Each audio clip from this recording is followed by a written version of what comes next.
Perfect. So hi, everybody.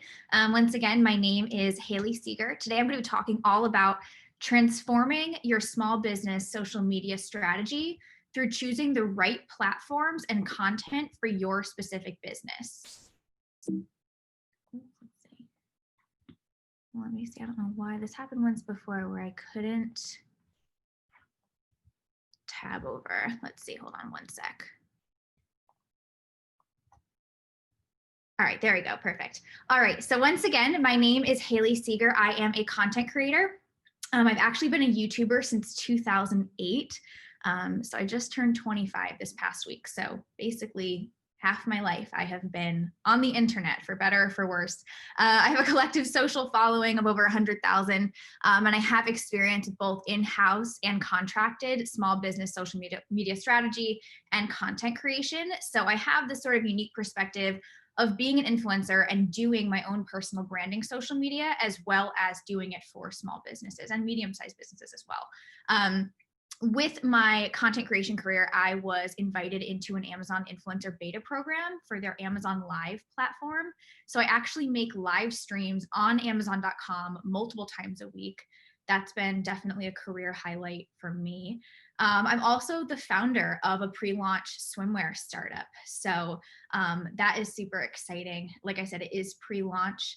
I went through an accelerator for UConn, or with UConn, I should say, over the summer. I graduated from UConn in 2017. So that was an amazing, privilege and honor. And with that, I actually was a finalist in their business competition. And I'll be presenting for or in a new venture competition in just a couple of weeks. So everybody just cross your fingers because it's a big one. But yeah, so that's a little bit about me. These are some of the collaborators I've worked with over the years. There's been so many. Again, I've been doing this for over 12 years now, but these are some of the bigger names that I've had the privilege of working with, and also some press that I've received over the years. So as it relates to this webinar and what we're talking about today, I want to go in by saying that there is no one size fits all approach to social media as it relates to a small business, right?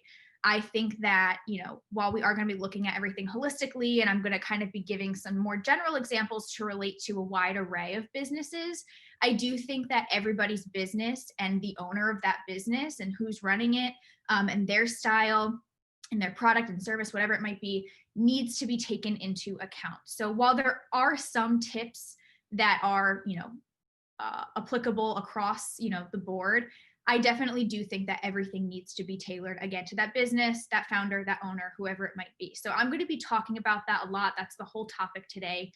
Choosing the right platforms, the right content for you and your business. And identifying those platforms that work for your business is key in the success of that. I'm going to break everything down. For those who are more familiar with social, might have more experience, some of this might be a little redundant, but even for those who, might find some of the information a little redundant, I tried to include unique influencer insights I might have, or otherwise, unique perspectives that I might be able to provide on a specific platform or on a specific, type of content, whatever that might be. And then for those who, do not have the experience in social, I definitely am going to try to break everything down, as easily as I possibly can. But again, we have that Q&A at the end. So if I'm not clear on something, if I go too fast on something, again, this is my whole world. So it's easy for me to get wrapped up. So if you have any of those questions, just drop them in the chat and we'll be answering all of those at the end. And even if you have questions as it pertains to your business, please, like I said, drop them in the chat because we will get to those. And then I also like to go in with a couple of my personal philosophies as it relates to social media. So seeing overnight success from your business's social platforms, let's say you decide that you're going to go all in on your social media and investing in your social media on a Monday, expecting to see amazing results and positive ROI Tuesday morning is not realistic, right? So that's something I've run into over the years. People hiring an influencer to do their social or something like that. And they're like, oh, and then tomorrow we'll be viral, or, whatever they say, it's usually something along those lines. That's not true. And it's not realistic. It is a long-term investment. And if you put the time in and you're consistent, you will see results. But having the expectation of overnight success and virality is not is not realistic. I always like to say too, to go deep and narrow with your platforms. Again, that's the whole topic of today, choosing the right ones for you. And then also, if you feel overwhelmed with the prospect of doing social on your own as a business owner, I cannot stress enough how important it is, and how just feasible it would be for you to hire or contract someone to help you with social, whether it's just Instagram, just Facebook, the entire deal, the entire package. It would be a worthwhile investment if the whole thing just kind of stresses you out. But I'll let you decide that for yourself at the end of today's presentation once I've thrown all this information. And I can definitely point you in the right directions as well if you are looking for help. And then again, I've mentioned this already, you're going to hear me say it a lot, but consistency above all is king. That is how you will see results. So in this, just again, we will discuss just how to find the best platforms, the best content, how to start strategizing your socials once you know that a little bit, and then just some general content creation tips and tricks just to keep it fun. All right, so now I'm going to get into a breakdown of social platforms. Again, this is where there might be a little bit of redundant information if you are familiar with social already, but like I said, I like to kind of throw some things in there that you may not know. So we'll start with Instagram, okay? So I'm going to kind of look at all of these platforms for prospective visual / product-based businesses, and then service-based businesses. Okay, so I'm going to try to give examples as to how you can use each platform for each of those businesses. But I like to say that all visual-based businesses and most service-based businesses should be on Instagram, right? For example, my father is an attorney. Instagram for, an attorney, I would say is not necessarily vital. That might not be where your clients are looking for you, where they are, et cetera, et cetera. It might not even be a feasible, platform to create content on, right? For someone like an attorney. But for those who it is a good idea for, it is easy to use. We know that. I would say most people here, if you don't have a business account, you probably have a personal Instagram account. The thing is, like I said, it's easy to use. But to see traction, to see growth, it requires a lot of consistency to retain relevancy with the algorithm.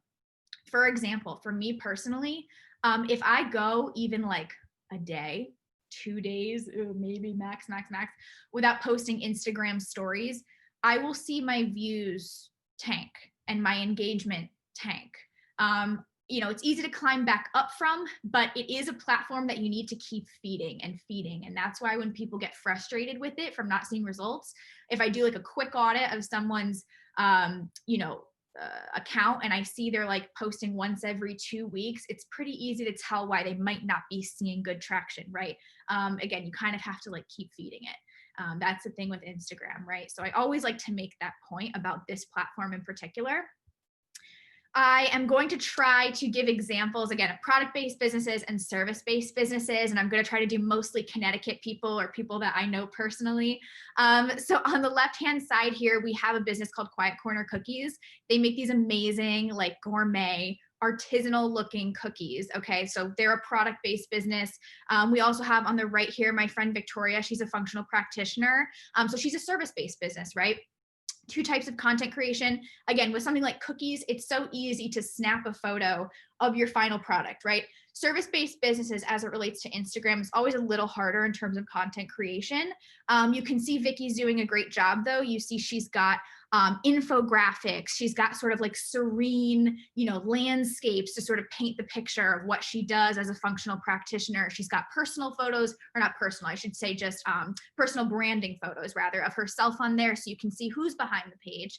But again, I want to give 2 visuals as to how 2 types of businesses would execute a successful Instagram account. The thing about Instagram as well is it's multifunctional. Again, you've got your Instagram stories, which are 24-hour, more unedited, I should say, photos.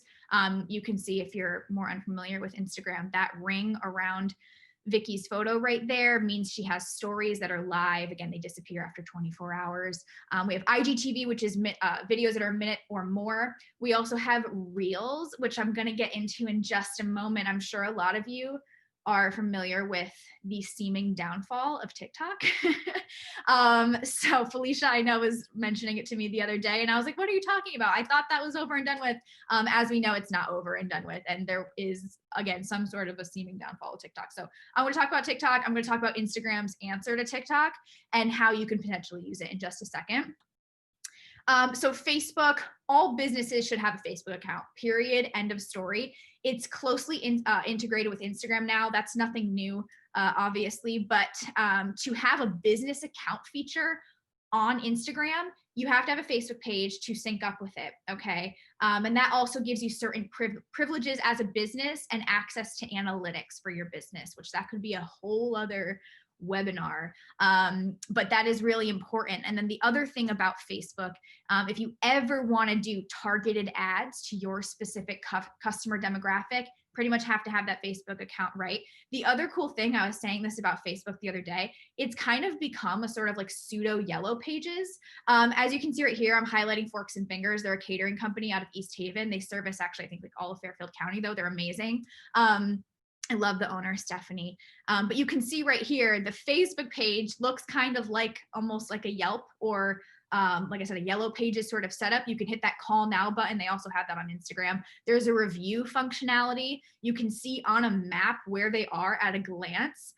There's also the direct messaging component of Facebook, where you can interact with your customers super, super quickly. So I think that every business needs a Facebook, period, end of story. Sometimes Facebook pages for a business pop up in Google rankings. If someone were to Google your business, it'll pop up before your actual website.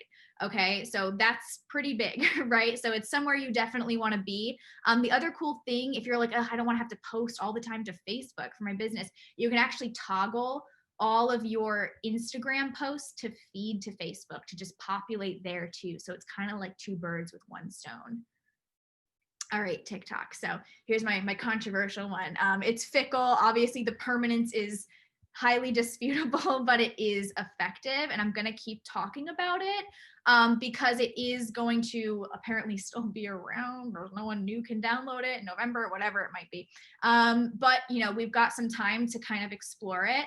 And I'm going to talk about it because it is going to relate back to Instagram, and I'll show you exactly what I mean by that in a second. So TikTok is the easiest way to virality. I was kind of talking about my little pet peeve before, when people might hire me or, you know, another social media consultant to come in and expect, you know, to go viral with their business overnight. With TikTok, that actually can happen. That is the one platform where it actually can happen. You know, again, it's a fickle platform to begin with, and it's not guaranteed by any means. But the thing about TikTok is its For You page, which is like the curated selection of content that is distributed to that particular user, is incredibly curated and tailored to that user's particular tastes, interests. Mine is incredibly curated to my sense of humor and my interests. So that's why people are so addicted to it, for lack of a better term, because it knows exactly what you want to see. So for that reason, if you are making TikToks about making jewelry, TikTok is basically going to divvy that content up to the people who want to see that content with little to no effort on your part in terms of having to reach that audience on your own, which is why it's such a powerful tool for businesses. And if I'm talking about TikTok a lot, but if you're not actually familiar with what the app is, everybody's hearing it on the news, but it's 60-second or under videos that range everything from comedic memes to informative, like little mini crash courses on particular niche topics, or talent showcases, people singing. It literally can be 60-second or less videos of whatever you want. People get very, very creative. So that is a little bit about TikTok. Again, I'm giving two examples right here of TikTok. So on the left-hand side, we have this person with a product-based business. They do this resin art. This is like a massive thing on TikTok that I was pretty unfamiliar with. Now I'm apparently very familiar with it just through TikTok because my For You page is full of this. But yeah, so this is a product-based business. This artist showcasing their work there, doing this whole like little tray of dried flowers. So they showed their whole process of doing that. And then of course, people see your whole process of making, you know, whether it's the resin or if you're, a jeweler or a baker, if people see your process, they're like, where can I buy this? You can have a link in bio in TikTok. So the conversion from TikTok is often really, really good. And then on the right-hand side here, we have this guy that apparently gives like financial tips. So again, service-based businesses, I see this like mortgage specialists make these types of videos, like, 3 things, all first-time home buyers should know, that type of content. It's really cool to see how different businesses can create these TikToks that, mortgages weren't something that would necessarily go, viral as a topic before, but TikTok, you can make it kind of cool and really informative because you're challenged with that sort of 60-second or less format. So it's really, really cool. Again, I'm going to get into the answer for what happens with this sort of content, because again, I'm talking it up a lot and how amazing it is and how important it is and how it can relate to so many small businesses.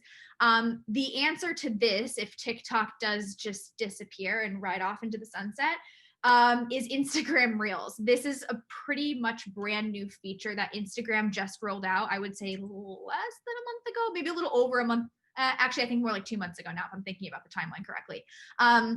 So this is Instagram's answer to TikTok. So at first they were 15-second or less videos.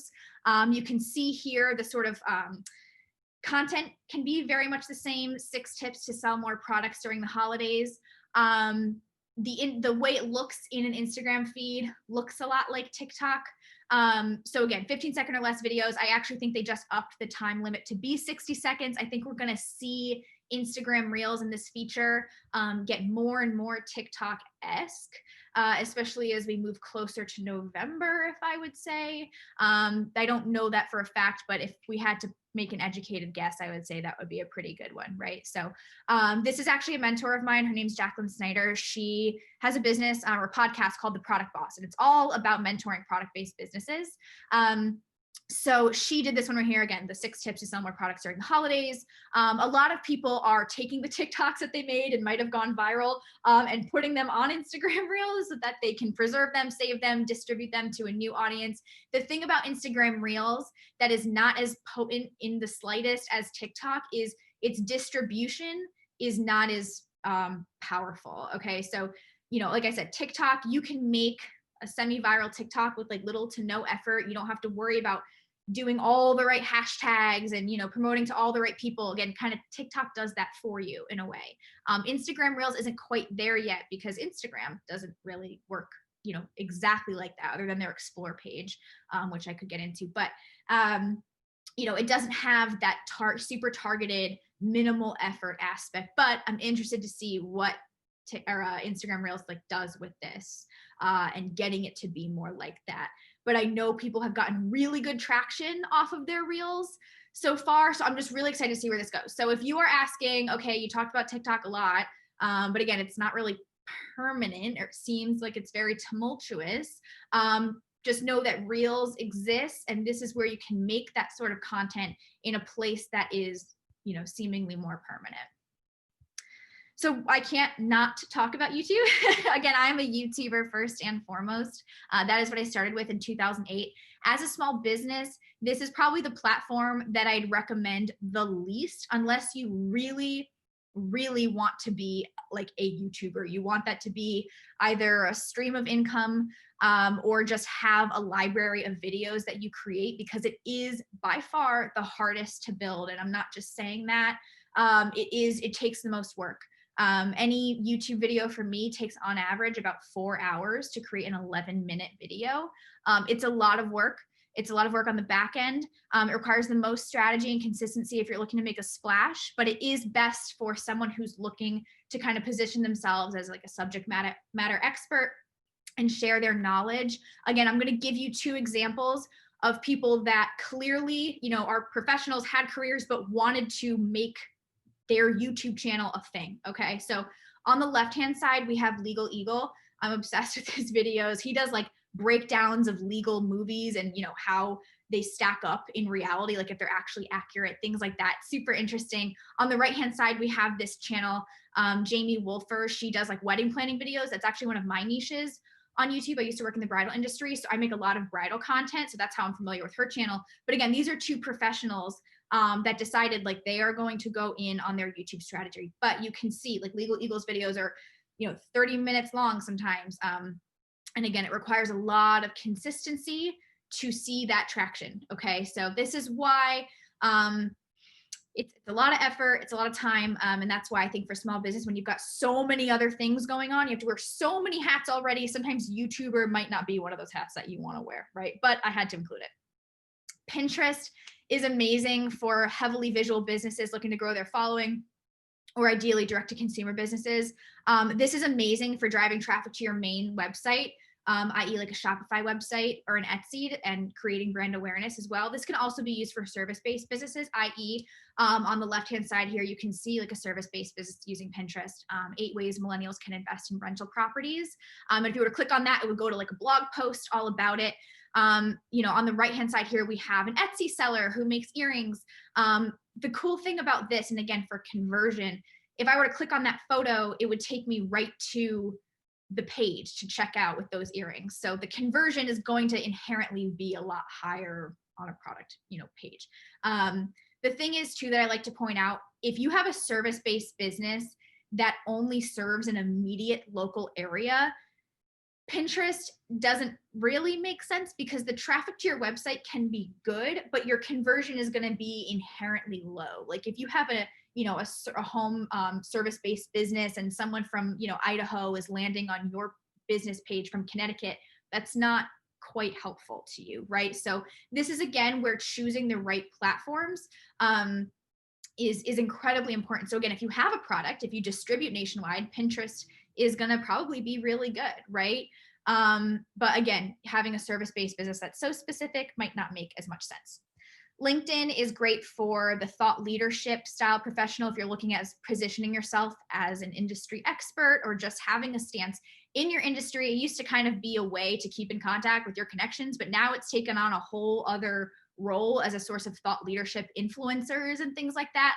This is one that I have less experience with. I'm going to be honest and just tell you guys where I feel I have expertise the most in. LinkedIn, I am getting a lot more into. I wanted to highlight 2 pages that I think are doing really good things. Jennifer Murphy, this is again one of my mentors. She is the program director for UConn CCEI. So she shares all relevant like UConn information and stuff like that for UConn businesses and entrepreneurs. And then on the right-hand side here, we have HAYVN's, shout out HAYVN's page on LinkedIn as well, where they share relevant HAYVN information and things like that. So again, this is more of an info sharing, thought leadership platform. I'm sure a lot of us are already familiar with LinkedIn, but I did just want to kind of highlight that. Again, if that is something you're looking to do, especially if like you're a founder, that might be a really cool place for you to be. But again, it's all about choosing where you want to expend your energy and what makes the most sense for your particular business and you potentially as a business owner yourself.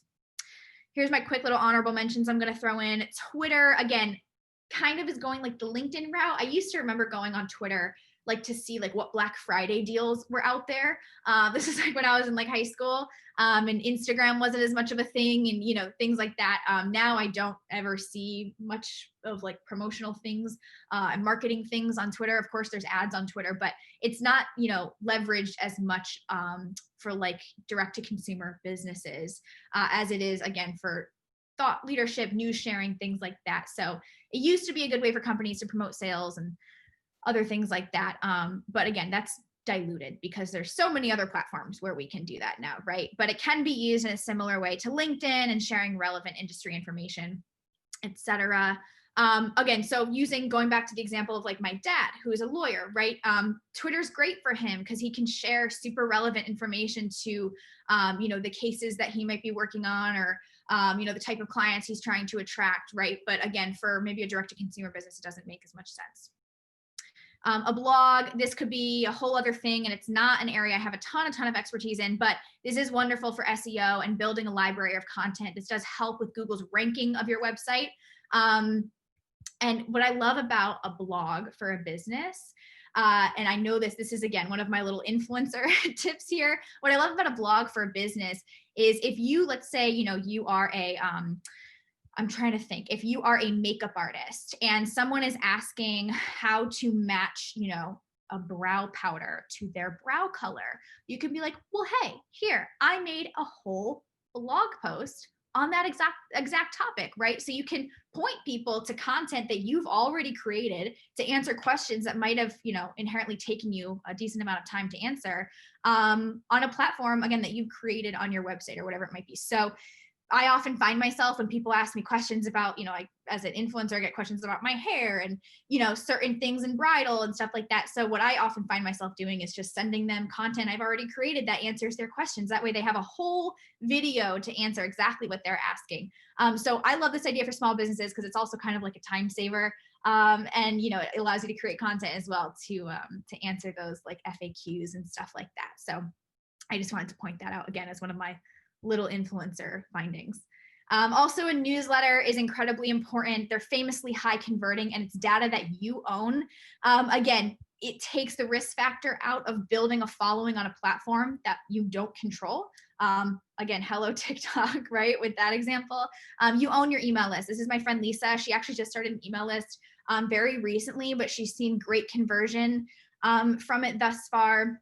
And I think it's super, super important, again, to have that data that you own. So again, those are my little honorable mentions. Now that we've talked about the platforms, I want to talk a little bit about strategy. So my 3 big tips as it relates to strategy are to pick your platforms and maybe delete some, right? So now that you know more about these platforms and how they may or may not relate to, your preferences as a business owner, your specific business, you might want to choose maybe 3 to 4. If you felt pressure at any given time to like sign up for everything, I know a lot of small business owners do that. Like they sign up for, all the platforms across the board and feel like they have to be on everything.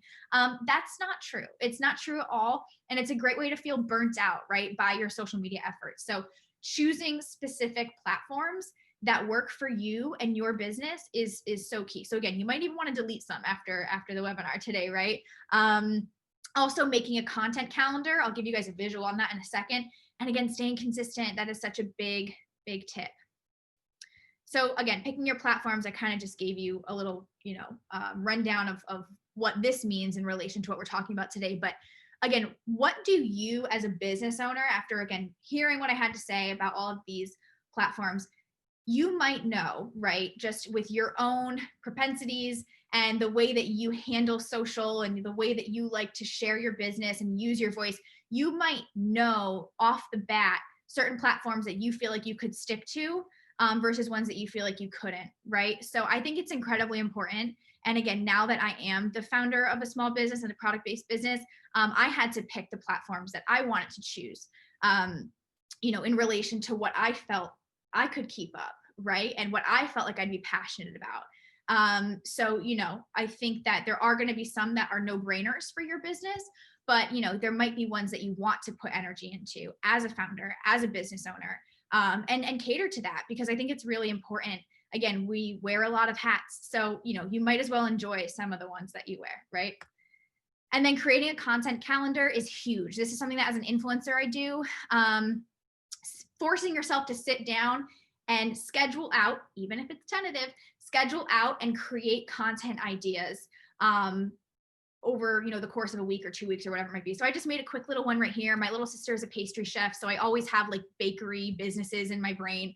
So I just did a quick little one right here. I color code everything. Each platform has its own color, right? So for this particular content calendar, I made LinkedIn yellow, Instagram stories pink, TikTok green, you get it. So I'm sure you understand what I'm saying, and you can choose whatever colorways speak to you. But like I said, it forces you to sit down and start generating content ideas.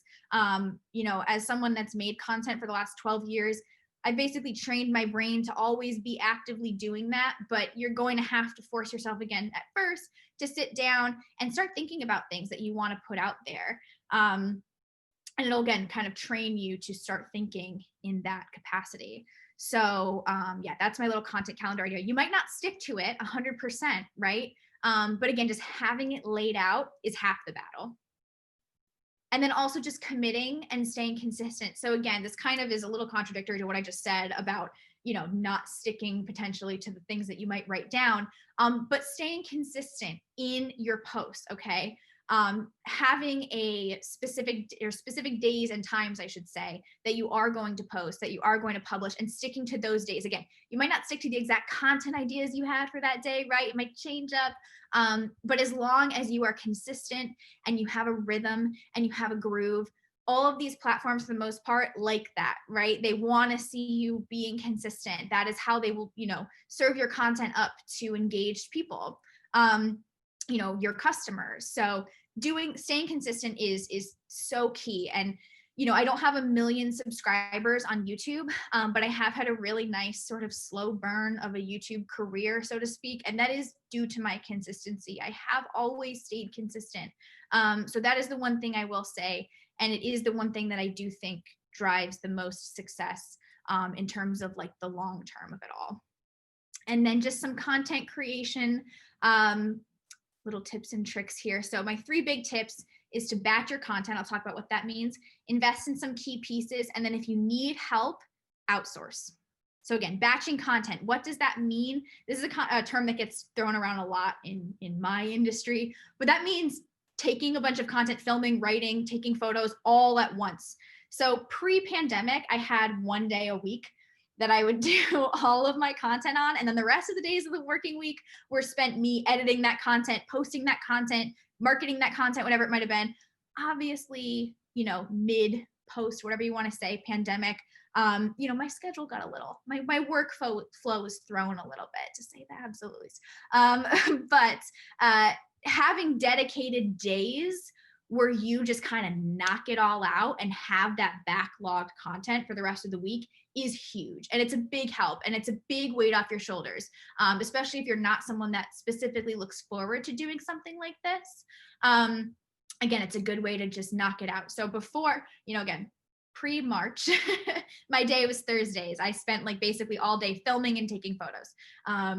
And that's what I used for the rest of the week or 2 weeks or whatever it was. Some really quick things that you guys can invest in to just immediately increase your production quality, whether you're taking videos of yourself to post on social, whether you're taking product photos to post on social. A ring light, which is actually what I'm using to light, you might see it in the reflection of my glasses, is what I'm using to light myself right now.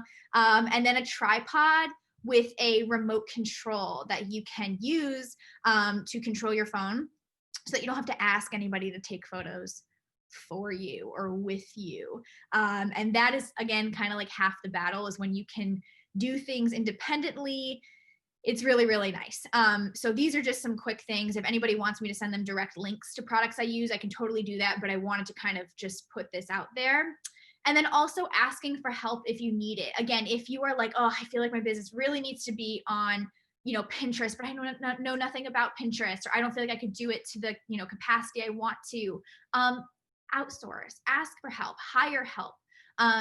There's so many amazing ways, for example, if you want to do YouTube, for example, I know I was kind of forewarning some of you about that. But if you did want to do YouTube, if that was something you wanted to put energy and effort into, and you want to film those videos, but you have no idea how to edit them, you might want to hire help, right?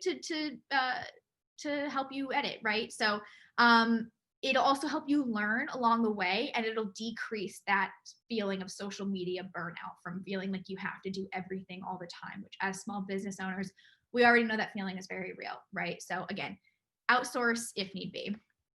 I'm also going to close here with just some fun little tips, some recommended apps that I personally use to really easily sort of level up your social or make your social media presence a little bit easier to handle. First being Lightroom.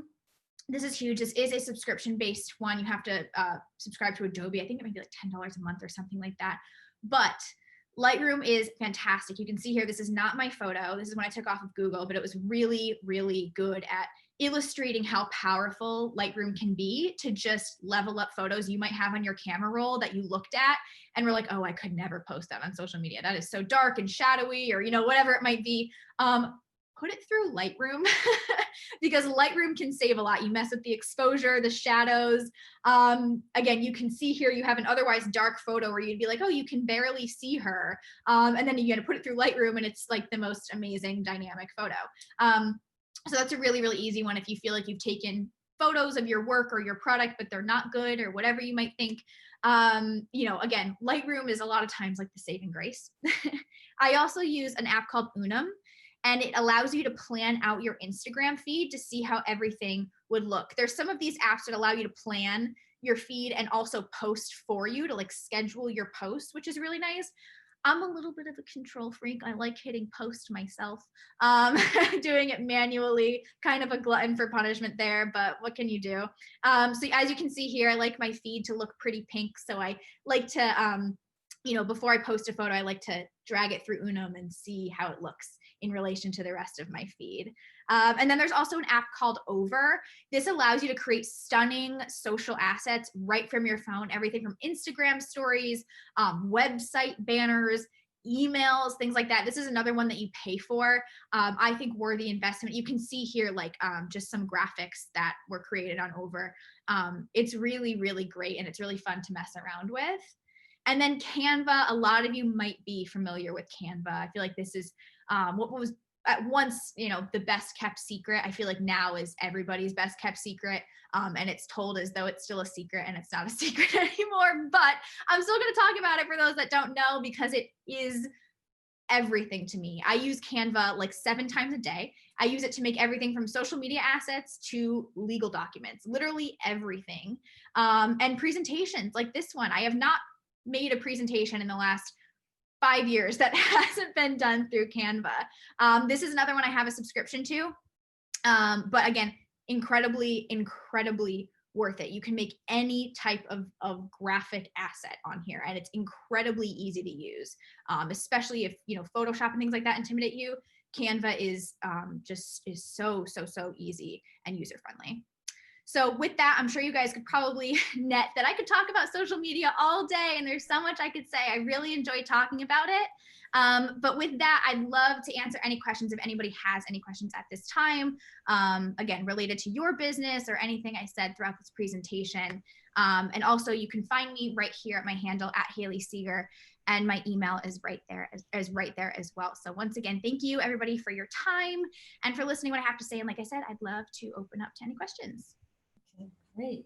Well, thank you. Hayley, would you want to post your, I don't know if you can post in chat this contact information, then we can stop sharing and answer questions. Okay. So there's a bunch of different questions here. Yes.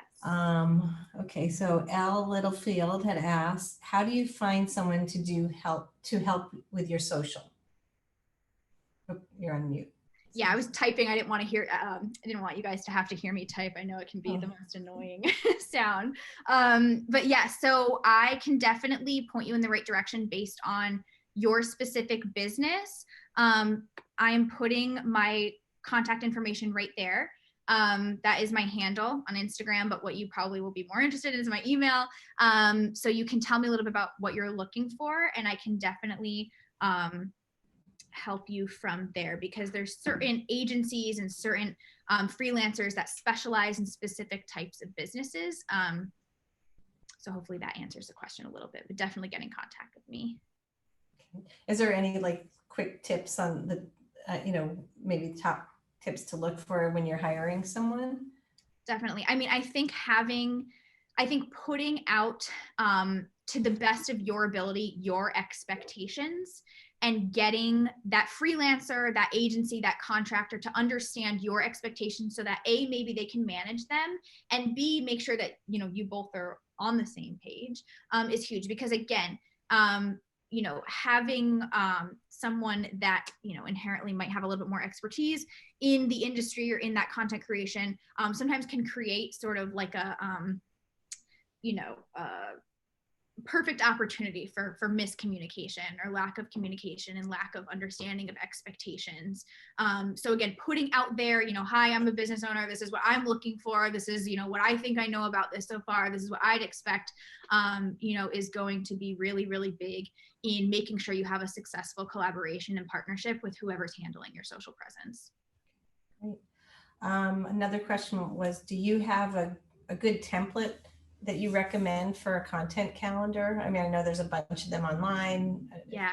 So I like to keep it simple. I'm a Google Calendar girl. So everything from my doctor's appointments to my Instagram posts are all on the same calendar. I like it to be easily, at a glance. Like, sometimes I'll look and I'll see, like, while I'm scheduling a, follow-up doctor's appointment, I'll be like, oh, I have to go home and post this YouTube video at 5:30 today, so I like consolidation. I'd recommend it. Again, we're talking about keeping consistent.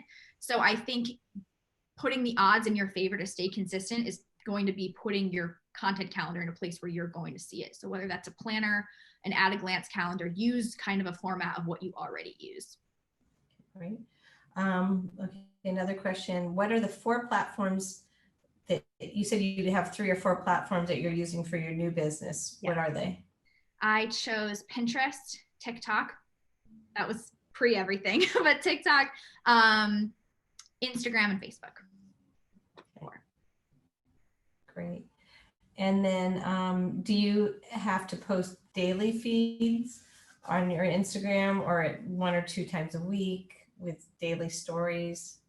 Absolutely. So Elle, I think, so that is a methodology that's being stressed more and more, that it is okay to go less on the feed 1 to 2 times a week. That's honestly typically what I do, with like basically daily stories. Because again, you're kind of still feeding that algorithm. You're still feeding Instagram the content. It's still serving it to people. So the feed, the importance of the feed post is becoming less and less. You do want them there. You want that consistency, 1 to 2 weekly posts, I think is just fine, especially if you feel overwhelmed by putting out more than that. With like the daily stories is a really great way to do it. Another quick tip, try to post stories throughout the day. I noticed that Instagram really likes when you do that, as opposed to posting stories like all at once. Like at, in the morning and then just not touching it until the next day. Instagram really likes when you like start your day with a story and then kind of continue throughout. I just, every account might be different, but I noticed the ones that I've managed have had that be favorable. And when you're saying favorable, what does that mean? Like that you'll be higher views, higher reach, higher engagement. It's just the way, because if you think about it, like, if you look at, who's posting stories, every time someone posts a new story, it goes to like the top of the list. You know what I'm so bad at describing. And I don't want to open up one of my stories because I don't know what's gonna pop up. But every time someone posts a new story, it feeds it to the front of somebody's page, right? So if you do that consistently throughout the day, it's inherently going to just, again, kind of keep pushing yourself or your business back up to the top of that list. Okay, great. So that's helpful. And then I think people want you to post, or maybe we can do a follow-up. They want to know what your recommendation is for your tripod, your ring light.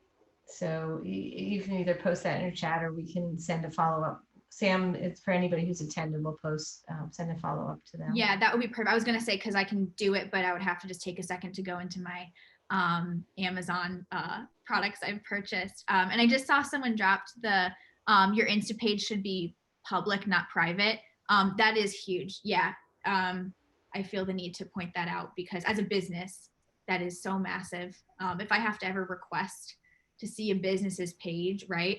It's probably not a good thing. You want it at a glance. So definitely, Kendra, thank you for saying that. And then Kendra also asked, how much typically does outsourcing social cost? That can range so much. I mean, there's things that I do that might be considered outsourcing for social, paying people on Fiverr $10 to make certain social graphics, right? There's that. And then there's retainers that are thousands and thousands of dollars a month. And then there's, freelancers that might be like under 1,000 a month or under, it just really depends on the scope of work that you're looking for. It's I know that's like not a helpful answer, but it is so dependent. But again, if you're not looking to take the plunge right away with hiring a freelancer or a contractor, whatever you want to call it, like, again, I do a lot on Fiverr. Like if I don't feel like making particular graphics, I will outsource them to Fiverr. And I've actually had really good luck with that. So I'm a really big fan of delegating, and that's something that I've gotten better at over the years. But I cannot stress enough how, investing in your time AKA potentially, you know, hiring someone to take social off your plate, can make you be like so much more productive and, you know, allow you to take time back and put it into your business. And I'm a really, really big proponent of hiring and outsourcing if you can, in whatever capacity you can. Hopefully that helps. Yeah. So I think the rest of the comments here, just what an amazing presentation, great tips and tricks and suggestions. And we'll follow up with more tips from you that we'll send out to everybody. But thank you so much for your time on this, Hayley. I know you're Thank you, super Felicia. busy. You're on your way to an amazing career. and we're looking forward to having you in the space. So come, Hayley's here once a week and maybe hopefully more. And we're trying to get more of her peers in the space too. So thank you so much. Thank you, Felicia. Thank you, everybody. I appreciate it. Have a great day.